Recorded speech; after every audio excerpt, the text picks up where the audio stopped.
We're doing fine with China. We're doing fine with I think almost every country. Everybody wants to have involvement with the United States. As you know, we were losing $5 billion a day during the Biden administration, during that last year, was a horror show what they were doing on trade, $5 billion a day.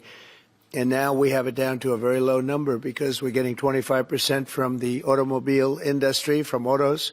We're getting 25% for steel, 25% for aluminum, and we're getting the baseline of 10%.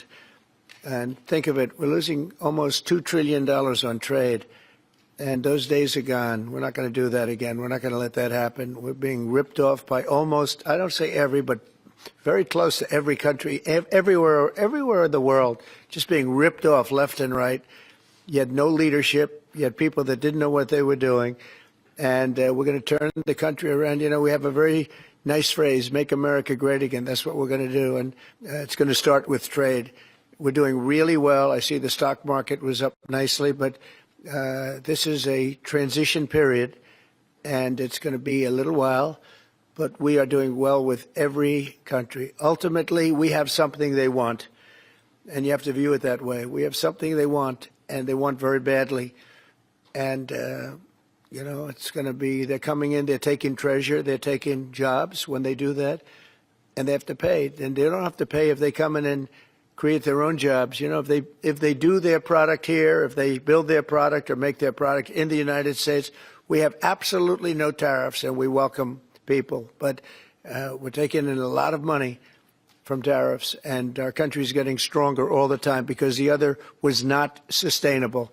Are you going to play hardball with them? Are you going to mention COVID? Well, I'm not going to say, no, I'm not going to mention COVID. I'm not going to say, oh, I'm going to play hardball with China. I'm going to play hardball with you, President Xi. No. We're going to be very nice. They're going to be very nice, and we'll see what happens. But ultimately, they have to make a deal because otherwise they're not going to be able to deal in the United States. So we want them involved, but they have to, and other countries have to make a deal. And if they don't make a deal, we'll set the deal because we're the ones that set the deal. Scott and Howard and myself and others, we're going to be setting the deal, and it'll be a fair deal for everybody, and it'll be, I think it's a process that's going to go pretty quickly. We've spoken to many, many countries, and we're getting their views on things. You know, there are a lot of things. They have VAT taxes. They have everything you can have. Don't forget, as an example, the European Union was set up to take advantage of the United States. That's why it was set. And they've done that, but they're not doing that anymore. Yeah. Earlier today, Treasury Secretary Dustin suggested that with tariff rates as high as they are now, it's effectively an embargo of trade between the United States and China. Do you see it that way? That's true. 145% is very high, and it won't be that high. It's not going to be that high. It got up to there. We were talking about fentanyl, where, you know, various elements built it up to 145. No, it won't be anywhere near that high.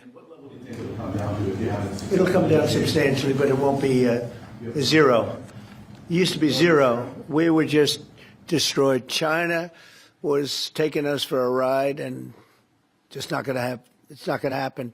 We're going to be very good to China. Have a great relationship with President Xi, but they would make billions and billions and billions of dollars a year, and they would build their military out of the United States and what they made, so that won't happen. But they're going to do very well, and I think they're going to be happy, and I think we're going to live together very happily and ideally work together. So I think it's going to work out very well. But no, it's at 145%. There will not be anywhere near that number. You have no intention of firing Jerome Powell because your economic advisor, Kevin Hassett, a few days ago said that you and people in the White House were studying this idea of possibly doing before his term ends. No. Do you have any plans on doing it? None whatsoever. Never did. The press runs away with things. No, I have no intention of firing him. I would like to see him be a little more active in terms of his idea to lower interest rates. This is a perfect time to lower interest rates. If he doesn't, is it the end? No, it's not. But it would be good timing. It could have taken place earlier.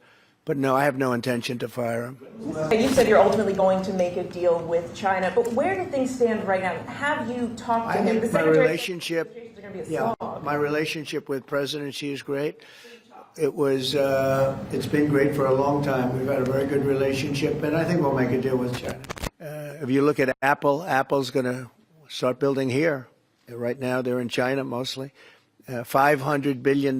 We have all of the computer chip companies are coming in at levels that nobody's ever seen before, as you know. Jensen came in for $500 billion. You saw that.